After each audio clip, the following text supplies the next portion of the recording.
마태복음 19장 16절과 17절 말씀을 저와 여러분들이 한 목소리로 읽겠습니다. 16절입니다. 시작. 어떤 사람이 주께 와서 이르되 선생님이여 내가 무슨 선한 일을 하여야 영생을 얻으리이까? 예수께서 이르시되 어찌하여 선한 일을 내게 묻느냐? 선한 이는 오직 한 분이시니라. 내가 생명에 들어가려면 계명들을 지키라. 아멘. 우문현답, 현문의답이라는 제목으로 말씀을 드립니다. 오늘 말씀에서는 어떤 사람이 예수님께 와서 아주 진지한 질문을 하고 있습니다. 선생님이여 내가 무슨 선한 일을 하여야 영생을 얻으리이까? 20절에 보면 그가 청년이라고 말하고 있는데 누가는 이 청년이 관원이었다고 말씀을 하고 있습니다. 이 청년 관원은 다른 서기관이나 바리새인들처럼 간사한 마음으로 예수님을 시험하기 위해서 찾아온 것이 아니라 진실한 마음으로 예수님께 배우고자 나아오고 있는 것이죠. 그는 예수님을 선생님 혹은 다른 성경에 선한 선생님이라고 부르고 있습니다. 이 사실은 그가 얼마나 예수님을 진심으로 존경하고 있었는지, 그리고 그리스도에게서 진심으로 가르침을 받고자 하는 그런 순종과 자원하는 마음을 가지고 있었음을 가르쳐주고 있는 거죠. 그는 예수님에 대해서 특별한 애정과 존경심을 가지고 있는 것입니다. 그리고 그는 예수님께 영생에 관해서 묻고 있습니다. 그는 영생을 누리고 싶어 했고 간절히 소원했던 거죠. 이 청년 귀족은 젊은 사람으로서는 영생에 관해서 관심을 가지고 염려한다는 것이 쉽지가 않은데 영생에 대한 관심을 가지고 나아오고 있습니다. 대개 젊은 사람들은 시간이 충분히 남아있다고 생각을 하기 때문에 죽음 이후의 영생에 대한 관심보다는 이 땅에 있어서의 세상의 문제들에 대해서 더 관심이 많기 때문입니다. 또한 부자는 내생이 영생이니 하는 질문들은 자신들에게는 어울리지 않는다고 생각을 하는 것이 보통이죠. 그런데 이 부자 청년 관원은 젊은 사람임에도 불구하고 영생에 대해서 관심을 가지고 부자임에도 불구하고 또 영생에 대해서 관심을 가지고 그것을 가지고 예수님께 나와서 묻고 있는 거죠. 이러한 문제에 대해서 질문을 가지고 예수님께 나와 묻고 있다는 사실은 너무나 귀한 것이라고 볼 수가 있습니다. 이 청년 관원은 너무나 진지하게, 너무나 가치 있는, 너무나 아름답고 선한 질문을 하고 있는 것이죠. 그런데 그 청년은 내가 무슨 선한 일을 하여야 영생을 얻겠습니까? 라고 묻고 있습니다. 이 청년은 영생을 얻기 위해서 무슨 일이든지 할 마음의 준비를 하고 있는 거죠. 영생 복락을 얻으려면 무언가 선한 일을 해야 한다고 생각을 하고 그것이 무엇이 되었든지 진실로 성실하게 열심히 하겠다고 결심을 하고 나오고 있는 거죠.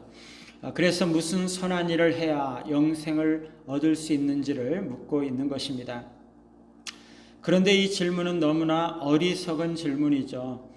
그는 어떤 길을 택함으로써 영생을 얻을 수 있는가, 그거를 묻는 것이 아니라 어떤 일을 하여야지 영생을 얻는가, 그거를 묻고 있기 때문입니다. 그는 영생을 얻기 위한 대가로서의 공적을 생각하고 있는 거죠. 그런데 우리는 인간의 선한 행위와 노력으로서는 구원을 얻거나 영생을 얻는 것이 아닙니다. 예수 그리스도의 피만이 영생에 대한 유일한 약조금이 되는 것입니다. 예수 그리스도를 믿는 것만이 구원을 얻을 수 있는 유일한 길인 거죠. 따라서 이 청년의 질문은 사실상 처음부터 잘못된 질문인 거죠. 인간의 행위를 통해서 영생을 얻을 수 있는 길은 이미 막혀 있고 불가능한 것이기 때문입니다. 그런데 예수님은 이 청년의 질문에 관해서 너무나 친절하게 대답하고 계십니다.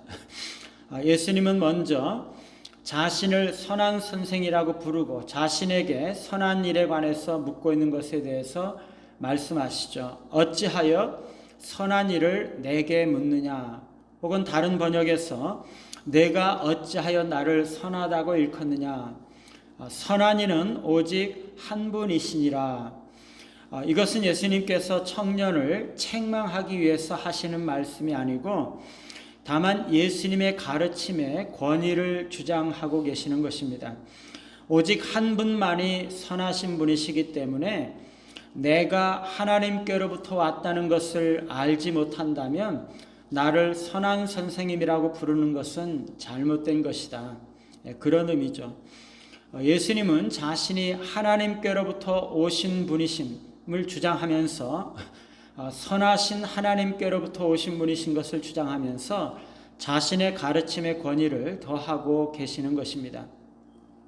그런데 예수님은요, 내가 생명에 들어가려면 계명들을 지키라 말씀을 하고 계시는 거죠. 이 예수님의 말씀은요, 좁은 의미로 곧 문자적인 의미로만 본다면 잘못된 말입니다. 왜 그렇습니까?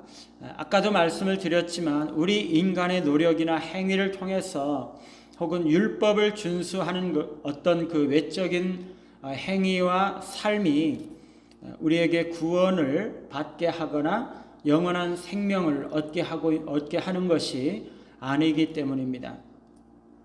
그런데 왜 예수님께서 계명들을 지킬 때 생명에 들어갈 수 있다 이렇게 말씀을 하고 있습니까? 아마도 이것은 이 청년의 관점을 이야기하고 있는 것이라고 생각이 됩니다. 이것이 좁은 의미로만 본다면 잘못된 말이지만 넓은 의미로 본다면 이게 맞는 말씀인 거죠. 두 가지로 볼 수가 있겠는데요.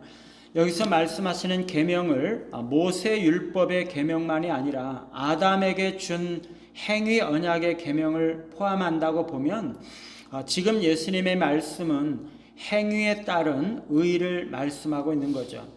그렇다면 예수님의 말씀의 의도는 계명을 지키는 것이 의가 되지만 실제적으로 그 계명을 지킨 자는 아무도 없었다라는 것을 가르쳐 주시고자 하시는 거죠.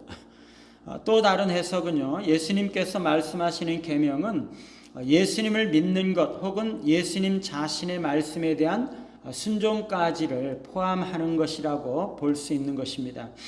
왜냐하면 모세 율법 중에는 큰 선지자가 세움을 받을 때 그의 말을 들어야 한다는 것을 요구하고 있기 때문이죠. 그렇다면 예수님은 오직 예수님을 믿고 예수님의 말씀에 순종하는 것만이 영생에 이룰 수 있는 길임을 가르치기 위한 것입니다. 예수님은요, 청년이 비록 그가 영생에 대한 바른 관심을 가졌지만 애초에 잘못된 생각을 가지고 잘못된 질문을 던졌기 때문에 예수님은 그의 눈높이에서부터 시작해서 그에게 바른 가르침을 가르치고자 했습니다.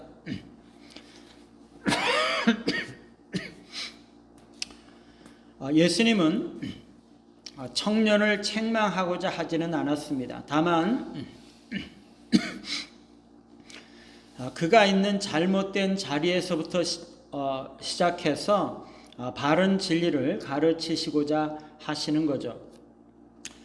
그러므로 겉으로만 보기에는 예수님께서 잘못된 대답을 매우 어리석은 대답을 하고 있는 듯이 보여도 그 청년을 있는 그대로 수용하시고 그를 진리로 인도하시고자 하시는 것임을 알 수가 있습니다. 이것은 다른 사람들의 잘못된 생각에 대해서 지나치게 관심을 가지고 잘잘못을 따지고자 하는 우리에게 도전을 주고 있습니다. 있는 그대로의 모습을 받으시고 다른 사람들을 사랑으로 섬기고 또 진리로 인도하시는 우리 모두가 되시기를 간절히 바랍니다. 찬송가 516장입니다.